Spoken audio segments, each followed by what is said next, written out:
Subscribe now and press the bell icon. Never miss an update. Vijay Amol K sir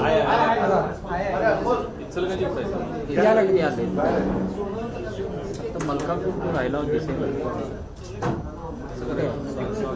mask काढून ये एक second तू ओळखणं जरा mask मुळे इकडे बस शोमिका जवळ बस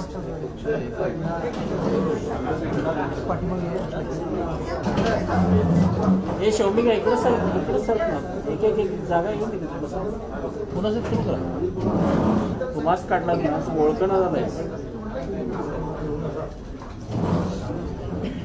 कोल्हापूर जिल्हा विधान परिषद या निवडणुकीतील भारतीय जनता पार्टी आणि मित्र पक्षाचे उमेदवार अमल महाडिक यांचा उमेदवारी अर्ज आज आपण भरणार आहोत आणि या निमित्तानं व्यासपीठावर उपस्थित भारतीय जनता पार्टीचे प्रदेशाध्यक्ष आपल्या सर्वांचे नेते आदरणीय चंद्रकांत दादा, उपस्थित असणारे ताराराणी आघाडीचे प्रमुख आणि इचलकरंजीचे आमदार, कोल्हापूर जिल्ह्याचे नेते श्री प्रकाशअण्णा आवाडे, भारतीय जनता पार्टीचे प्रदेश उपाध्यक्ष माजी आमदार सुरेशरावजी हळवणकर, उमेदवार अमल महाडिक, भाजपचे जिल्हाध्यक्ष संभाजीराजे घाडगे, शहर अध्यक्ष राहुल चिकोडे, महेशजी जाधव, राहुल आवाडे, पृथ्वीराज जाधव, व्यासपीठावर उपस्थित जयसिंगपूरच्या नगराध्यक्षा स्वराज्याचे पन्हाळ्याचे लगेच तो प्रश्न येईल. व्यासपीठावर उपस्थित जयसिंगपूरच्या नगराध्यक्षा मानेताई, पन्हाळ्याच्या नगराध्यक्षा धडेलताई, खुपरीच्या नगराध्यक्षा गाठताई, माजी जिल्हा परिषद अध्यक्ष शोमिका महाडिक, जनस्वराज्याचे सर्वेसर्वा प्राध्यापक जयंत पाटील सर, मलकापूर उपस्थित मलकापूरचे नगराध्यक्ष अमोल केसरकर, शेडके साहेब, आमच्या कोल्हापूर जिल्हा परिषदेचे जिल्हा परिषद सदस्य आणि भारतीय जनता पार्टीचे प्रमुख अरुणरावजी इंगोले साहेब, अशोकरावजी माने, उपस्थित सर्व जिल्हा परिषद सदस्य, सर्व भारतीय जनता पार्टीचे मंडल प्रमुख, सर्व पदाधिकारी, सर्व सन्माननीय नगरसेवक, उपस्थित सर्व पत्रकार, छायाचित्रकार बंधू भगिनी यांचं मी मनपूर्वक स्वागत करतो. आज भारतीय जनता पार्टी मित्र पक्ष ज्यामध्ये प्रकाशअण्णा आवाडे यांची ताराराणी आघाडी आणि जनस्वराज्य पक्ष ज्याचे नेते कोरे साहेब आहेत. कोरे साहेब खरं म्हणजे अर्ज आपला उद्या भरायचा असं निश्चित झालं होतं, पण आज 22 तारखेलाच आपण अर्ज भरत आहोत आणि एका घरगुती लग्न कार्यामुळे ते सोलापूरमध्ये असल्यामुळे उपस्थित राहू शकले नाही. त्यांचे प्रतिनिधी म्हणून प्राध्यापक जयंत पाटील सर इथं उपस्थित आहेत. आज आपली संख्या विजयाच्या जवळ गेलेली आहे आणि या निवडणुकीमध्ये चांगल्या मताधिक्यानं आपल्याला यश येणार त्यात आता तीळ मात्र शंका राहिलेली नाही. दादा, या निवडणुकीचे अनेक पैलू आहेत. गेल्या पंचवार्षिक मध्ये महाराष्ट्र राज्यामध्ये भारतीय जनता पार्टीचं सरकार होतं, आपण प्रमुख होता. त्या कालावधीमध्ये 6-7 नव्यानं नगरपालिका स्थापन झाल्या. त्यामध्ये बहुतांश जे नगरसेवक निवडून आले ते भाजप आणि मित्र पक्षाचे निवडून आले. पूर्वी जशी परिस्थिती होती त्यामध्ये खूप मोठा बदल झालेला आहे आणि आज आपली संख्या काय हे आपण परवा आपल्या स्टेटमेंटमध्ये दिलेला आहे. त्यामुळं या निवडणुकीमध्ये आपण निवडून येण्यासाठी जे काही मॅजिक फिगर लागते ते निश्चितपणाने आपण पार पाडणार आहोतच, पण त्याच्या व्यतिरिक्त सुद्धा अनेक पैलू या वेळच्या निवडणुकीच्या मतदानामध्ये आपल्याला पाहायला मिळणार आहेत. त्यामध्ये जे आता आपल्या विरोधामध्ये उमेदवार आहेत त्यांनी गेल्या 5-7 वर्षामध्ये अनेक लोकांच्या कळा काढलेल्या आहेत. त्याची भरपाई आता त्यांना या निवडणुकीत करावी लागणार आहे आणि त्याचबरोबर जिल्ह्यामध्ये अनेक लोकांच्या अपेक्षा आणि आकांक्षा वाढलेल्या आहेत. काही लोकांना मंत्री व्हायचं आहे, काही लोकांना पालकमंत्री व्हायचं आहे. तर ते सगळं चित्र या निवडणुकीमध्ये निश्चितपणाने दिसेल. आज ते महाविकास आघाडीचे उमेदवार म्हणून निवडणूक लढवत आहेत, पण ते ज्या पक्षाचे उमेदवार आहेत त्याचे फक्त 36च नगरसेवक आहेत आणि बाकीचे जे आहेत ते सगळे स्वयंभू आहेत. ते आपला निर्णय घ्यायला आता रिकामे आहेत. सत्ता असल्यामुळे आपण रोज पेपरला वाचतोय, ह्याने पाठिंबा दिला, त्याने पाठिंबा दिला, वेगवेगळ्या आमिष, वेगवेगळ्या अपेक्षा त्या लोकांना दाखवून प्रसंगी दबाव आणून ते जाऊन फोटो काढायचा त्यांचा कार्यक्रम सुरू आहे. काढू दे, काय हरकत नाही.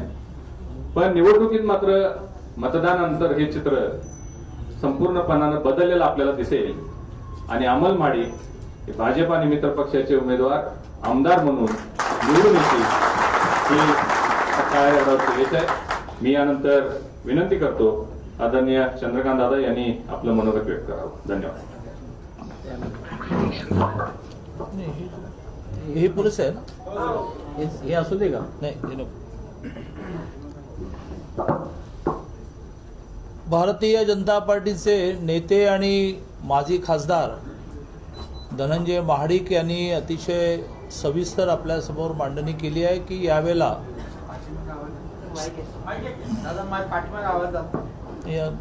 यांना बोलते ऐकू जाईल.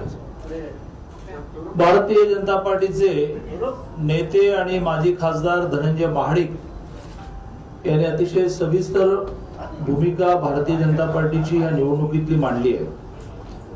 स्थानीय स्वराज्य संस्थांमधून काही ठिकाणी 3 जिल्हे, काही ठिकाणी 2 जिल्हे आणि अधिक संख्या असणाऱ्या ठिकाणी 1 जिल्हा असे आमदार विधान परिषद निवडून जातात. 6 ठिकाणची निवडणूक 10 डिसेंबरला आहे.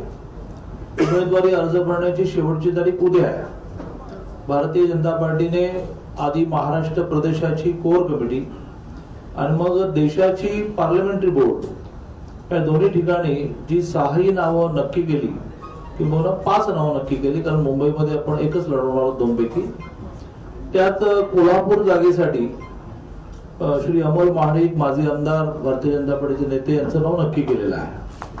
त्यांचा उमेदवारी अर्ज भरायला आम्ही निघालेलो आहोत आणि त्यावेळेला स्वाभाविकपणे जे जे स्थानीय स्वराज्य संस्थांमध्ये निवडून आलेले आहेत असे प्रमुख नेते, नगराध्यक्ष काही आहेत, काही त्या ठिकाणचे पॅनल इन्चार्ज आहेत, पृथ्वीराज यादव या ठिकाणी आले, तर त्या ठिकाणच्या सगळ्या आमच्या गटाचे नेते आहेत. असे सगळे जण आता आम्ही फॉर्म भरायला निघणार आहोत. मी 2 दिवसापूर्वी पत्रकारांशी बोलताना हे स्पष्ट केलं की 6 वर्षापूर्वीची स्थिती आणि आताची स्थिती यात खूप फरक आहे. एक नकारात्मक फरक हा आहे की सरकार नाही, सरकार त्यांचं आहे, परंतु सकारात्मक गोष्टी खूप आहेत. जसं मागच्या निवडणुकीत माननीय प्रकाशांना म्हणजे ताराराणी पक्ष इचलकरंजी आणि माननीय विनयजी कोरे जनसुराज्य हे भारतीय जनता पार्टीकडून नव्हते किंवा त्यावेळेला महादेवराव माडकांनी अपक्ष फॉर्म भरला होता आणि भारतीय जनता पार्टीने पाठिंबा दिला होता. त्या अर्थाने भारतीय जनता पार्टी पुरस्कृत महादेवराव माडकांबरोबर हे 2 बलाढ्य नेते नव्हते. ते या निवडणुकीच्या निमित्ताने आले तसं नाही, तर ते प्रामुख्याने विनयजी कोरे जिल्हा परिषद निवडणुकापासून बरोबर आहेत आणि राज्याच्या राजकारणामध्ये, जिल्ह्याच्या राजकारणामध्ये ते खांद्याला खांदा मिळून असल्यामुळे असं कोणी आशा धरण्याचं काही कारणच नव्हतं आणि नाही की बघूया ना त्यांच्या बाबतीत करूया प्रयत्न. तसंच आवडे साहेबांचं आहे. विधानसभेला अपक्ष विजयी झाल्यापासून त्यांनी सरकार कोणाचं येईल म्हणजे अनेक पक्ष असे होते की सकाळी ते देवेंद्रजींबरोबर फोटो काढायचे, संध्याकाळी ते उद्धवजींबरोबर काढायचे, पण प्रकाश अण्णांनी एकदाच फोटो काढला आणि तो देवेंद्रजींबरोबर काढला आणि त्यामुळे निवडून आल्यापासून ते भारतीय जनता पार्टीबरोबर असल्यामुळे त्यांची व्यक्तीमध्ये शंका नाही की बा हे आता हो म्हणतायत उद्या काय करणार आहेत. असे 2 बलाढ्य नेते गेल्या वेळेला नव्हते, यावेळेला आहेत आणि ते बलाढ्य अशा अर्थाने आहेत की गेल्या वेळेला आप्पा केवळ तेवढ्या मार्जिनने झाले, कारण हे दोन्ही बलाढ्य नेते त्यावेळेला असते तर चित्र ह्या जिल्ह्याच वेगळं दिसलं असतं, निवडणुकीच नाही तर वेळा जिल्ह्याचं वेगळं दिसलं असतं. ही एक जमेची बाजू आहे. ज्याचा धनंजय माडकाने उल्लेख केला की नवीन नगरपालिका तयार झाल्या, चंदगड, आजरा, हुपरी, हातकणंगले. त्यातल्या हुपरी आणि आजऱ्यामध्ये तर भारतीय जनता पार्टीचं पूर्ण पॅनल आलं आणि चंदगड आणि हातकणंगल्यामध्ये अगदी कमी मताने गेलं तरी सुद्धा या निवडणुकीमध्ये मतं चांगली भारतीय जनता पार्टी बरोबर राहतील. तर अशी शिरोळ नगरपालिका एक नव्याने झाली. यात आपल्याला माहिती की केवळ 37 मताने नगराध्यक्ष पडला आणि एकूण 17च्या स्ट्रेंथ मध्ये भारतीय जनता पार्टीचे तिथे 9 आहेत कॉप धरून, एकाचं सदस्यत्व रद्द झालंय, ते कोर्टात मॅटर चालू आहे. तर अशी एक भक्कम बाजू भारतीय जनता पार्टीची आहे, तर ज्याच्यामध्ये ब्रँडेड बीजेपी चिन्हावर लढलेले 105 आहेत आणि अण्णा म्हणजे प्रकाश अण्णा आणि विनय गोरे असे जोडून ही संख्या 165 होते.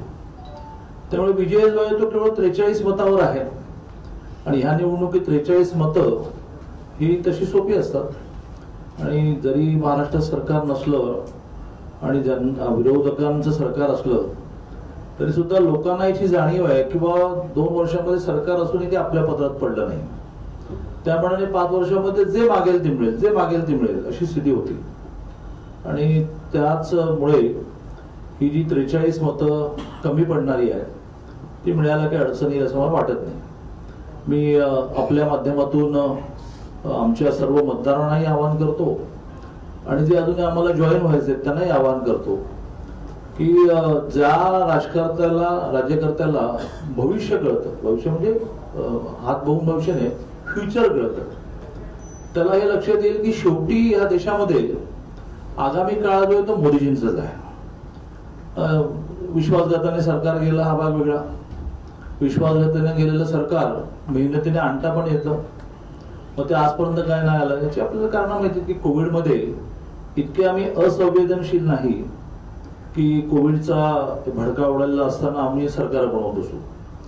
आता कोविडची भीती बऱ्यापैकी संपली आहे. 2 व्हॅक्सिनमुळे कोविड जरी झाला तरी त्याची लक्षणं सौम्य असतील.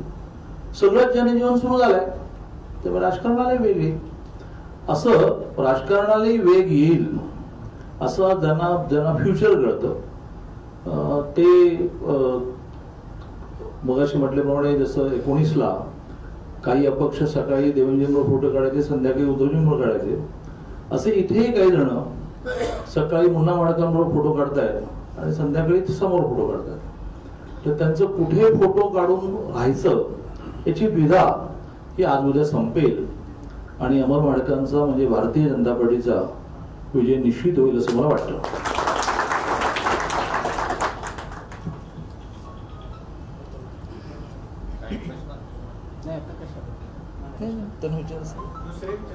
मी साधारणतः इतकं सविस्तर मांडतो की काही प्रश्न राहत नाहीत, पण तरी पण कार्य विश्वासघाताने गेलेलं सरकार मेहनतीनं आणता येतं असं म्हणाला, काय नेमकं काय म्हणायचं? असं जाहीरपणे सांगण्याची वेळ आली नाही. ती वेळ आली की पहिलं तुला बोलवतो. ती वेळ काही महिन्यांची नाही, ती वेळ काही दिवसांची आहे.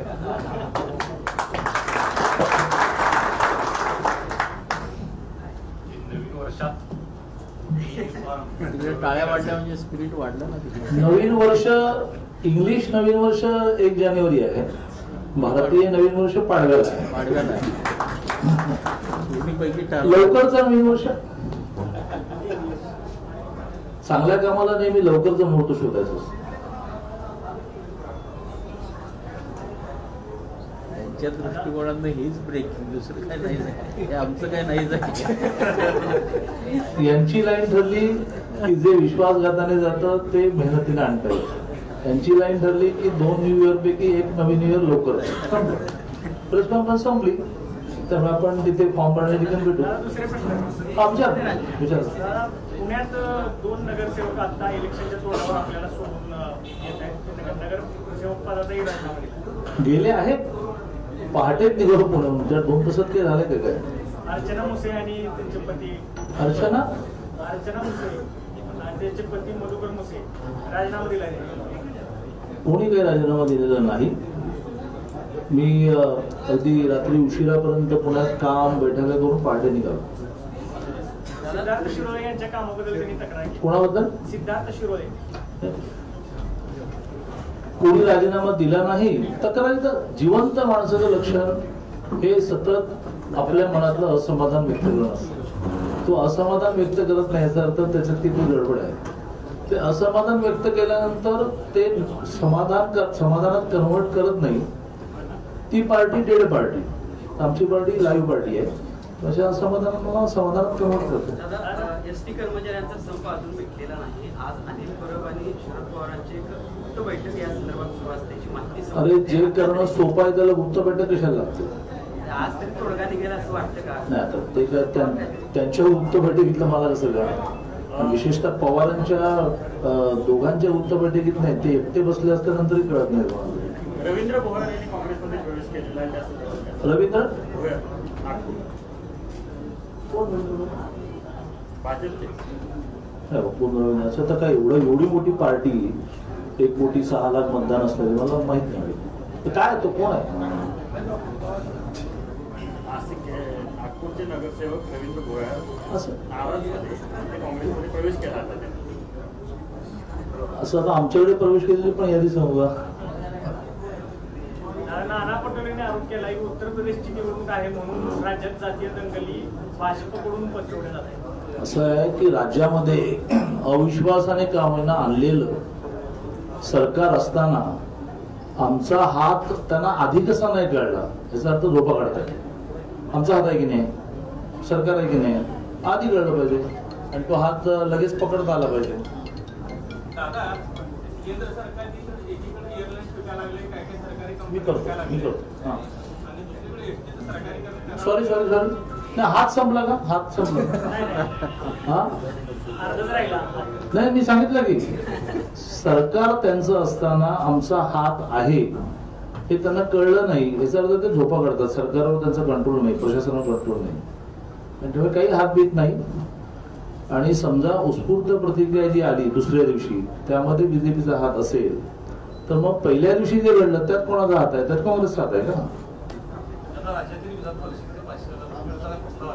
सॉरी नाही, आज ज्याची माघारीची लास्ट डेट आहे म्हणजे विधान परिषदेमध्ये काँग्रेसचे ज्येष्ठ नेते शरदराव रणपिसे यांच्या निधनानंतरची जागा मोकळी झाली. त्याला बीजेपीने संजय केनेकर हे आमच्या संभाजीनगरच्या अध्यक्षांचा फॉर्म भरला होता. या आठवड्यात 2-3 वेळा काँग्रेसच्या बाळासाहेब थोरातांसहित नाना पटोलेंसहित सगळ्यांनी आमचे नेते देवेंद्रजींकडे विनंती केली आणि त्या विनंतीला मान देऊन आणि सगळ्यात महत्त्वाचं म्हणजे त्याने उमेदवारी दिली आहे ती राजू सातवच्या पत्नीला दिली. राजू सातव हे काँग्रेसचे असतील पण सर्वांचे मित्र होते आणि त्यामुळे ज्यावेळेला त्यांची राज्यसभेची जागा रिकामी झाली त्यावेळेला माझा व्यक्तिशः आग्रह होता किंवा तुम्ही त्या घरामध्ये त्यांच्या पत्नीने दिलं पाहिजे. आता बाळासाहेब थोरात त्यांनी आम्हाला अपील केलंय की तुम्ही जे म्हणालात तेच आम्ही करतोय. आता म्हटलं नाही, तुम्ही खरं म्हणजे खोट करताय का म्हणजे, पण ठीक आहे, सातवांच्या घरामध्ये उमेदवारी जाणं याचं आम्ही स्वागत करतो आणि त्यामुळे आज तो अर्ज आम्ही मागे घेऊ.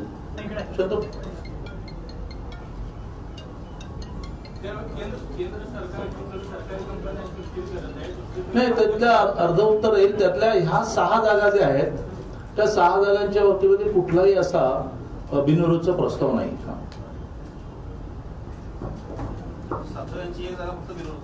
ती झालं आता आमचा केनेकर गेला पण असेल.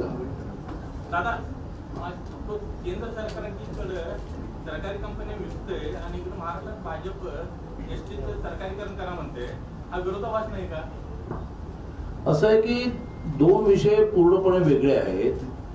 केंद्रामधल्या ज्या कंपन्या अनेक वर्ष लॉस मध्ये चालल्या त्या कंपन्या लॉस आणखीन वाढवण्याच्या ऐवजी केंद्राने हा निर्णय केला आणि हा निर्णय सदा सर्व काळ म्हणजे इंदिरा गांधींच्या काळातही झाला, नरसिंहरावांच्या काळातही झाला, मग अगदी 10 वर्ष सलग राज्य असणाऱ्या मनमोहन सिंगाच्या काळातही झाला. त्यावेळी अशा कंपन्या प्रायव्हेट सेक्टरमध्ये विकणं हे काही नवीन नाही. महाराष्ट्रातलं एसटी महामंडळ जे आहे ते एसटी महामंडळ असं फंटास्टिक तोट्यामध्ये नाही. किंवा परवा ही ज्यावेळेला सातवांच्या जागेवरची आमची उमेदवारी मागे घ्यावी अशी मागणी करण्यासाठी, अशी विनंती करण्यासाठी बाळासाहेब थोरात आणि अनिल परब देवेंद्रच्या घरी आले. मी स्वतः होतो तेव्हा देवेंद्रजी त्यांना समजावून सांगितलं की पॅसेंजर टॅक्स कमी केला की जो सरकारने करायचा आहे तर सगळा मिळून लॉस यांच्या ज्या मागण्या आहेत यांच्या मागण्या सरकारी नोकर आम्हाला म्हणा आहेत त्या काही तेवढं लावून ते धरतील असं नाही. सरकारी नोकरांच्या सगळ्या सुविधा आम्हाला द्या. यात जी कॉस्ट वाढेल ती फक्त अॅन्युअल 100 कोटी वाढेल आणि त्यामुळे दरमहा 500-600 कोटीचा टर्नओव्हर असणारी एसटी जी गावागावातल्या सर्वसामान्य प्रामुख्याने शाळेत जाणाऱ्या मुली, आपला शेतमाल तालुका केंद्रापर्यंत जिल्हा केंद्रापर्यंत पोहोचवणारे शेतकरी यांची एका अर्थाने जीवनवाहिका आहे ती अशी प्रायव्हेट कोणाच्या ताब्यात देण्यातून हे सगळं म्हणजे आता जवळजवळ 12-13 प्रकारची आपल्याकडे कन्सेशन असतात. मग स्वातंत्र्य सैनिकांना फ्री, शाळेत 12वी पर्यंतच्या मुलींना फ्री, मग खेळाडूंना फ्री, हे सगळंच बंद होईल. आणि ती कंपनी त्याचे ऍसेट्स जर पाहिले की बस स्टँड जर पाहिला तर ती इतकी प्रॉफिट मध्ये जाऊ शकते. एक एसटी स्टँड जर प्रायव्हेटली डेव्हलप केला तर त्याच्यातून किमान 100 कोटी नवीन जनरेट होतील. कधी आपला कोल्हापूरचा जरी केला तरी काय करायचं, सगळा स्टँड आहे तसा ठेवायचा आणि सगळा एफएसआय वापरायचा. तर जाणारी ऑफिसेस इथल्या स्टँडचा 10 वर्षाचा लॉस भरून काढतील. अशी एसटी विकण्याचं कारण नाही असं म्हणणं आहे. दादा मला सांगा की पेट्रोल डिझेलवरचे टॅक्स कमी करून कुठेतरी नागरिकांना दिला त्याची गरज होती, पण सरकारनं दारूवरचे टॅक्स कमी करून दारू स्वस्त केलेली आहे. कोविड मध्ये सुद्धा पहिली दुकानं उघडली ती दारूशिवाय. आता एक पहिला टॅक्स उठवला तो दारूवरचा उठवला. त्याचा अर्थ सर्वसामान्य माणसांना कळतो की यांची प्रायोरिटी काय, यांचं प्राधान्यक्रम काय. दादा मुझे कहिए कि सरकार ने टैक्स हटाया है शराब पर, पेट्रोल डीजल पर नहीं आया, उसके बारे में सविस्तर कहिए. इस सरकार की हमेशा प्रायोरिटी ये शराब ही रही. कोविड के समय भी जब दुकानें खुलने का विषय आया तो उन्होंने बाकी दुकानें बाद में खोली, शराब की दुकान पहले खोली. तो अब उन्होंने पेट्रोल डीजल का टैक्स कम करने के पहले शराब का टैक्स कम किया. ये कोई आश्चर्य की बात नहीं. विश्वासघात से गई हुई सरकार फिर वापस आएंगी, इस तरह का विश्वास आपने व्यक्त किया है. क्या चल रहा है, कब तक ये सब कुछ हो सकता है? मैं बहुत विचारपूर्वक कोई भी बात बोलता हूँ, इसलिए मुझे कोई भी मेरा स्टेटमेंट कभी पीछे नहीं लेना पड़ा. मैंने यह कहा जिसका अर्थ, मराठी ये बहुत समृद्ध भाषा है ना, तो मैंने ये कहा कि विश्वासघात से गई हुई सरकार प्रयत्न से आएंगी. मैंने कहा कि कल आएगी, प्रयत्न से आएगी. कल भी आएगी, 24 को भी आएगी. कधी कोणाची? आमचे 165 ही आमची मॅजिक फिगर. 43 कमी पडतात. ती इतकी छोटी संख्या आहे.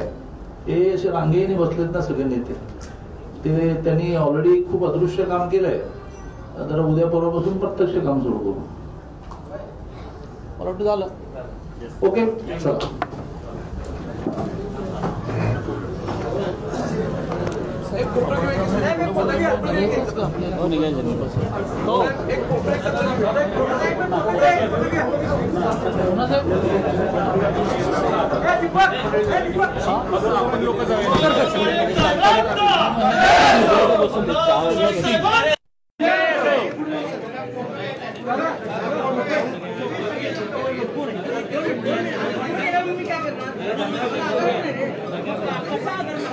सर्व कार्यकर्त्यांना विनंती आहे, जरा एक मिनिट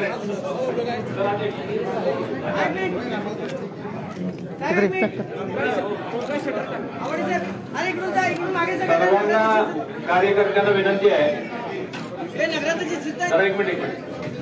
सर्व कार्यकर्त्यांना विनंती आहे, फक्त व्यासपीठावरचे नेते मंडळी तेवढेच कलेक्टर ऑफिसला जातील. बाकी सगळ्यांनी इथंच थांबायचं आहे. चहा पानची व्यवस्था केलेली आहे. चहा पाणी घेऊन आपण आपापल्या कामाला पुढे गेला तर चालेल, कारण तिकडून झाल्यानंतर परत इकडे येणार नाही. दुसऱ्या प्रेसला दादांनी आम्ही सगळी मंडळी जाणार आहोत. सर्व लोक राहिला. सर्वांचे आभार, धन्यवाद.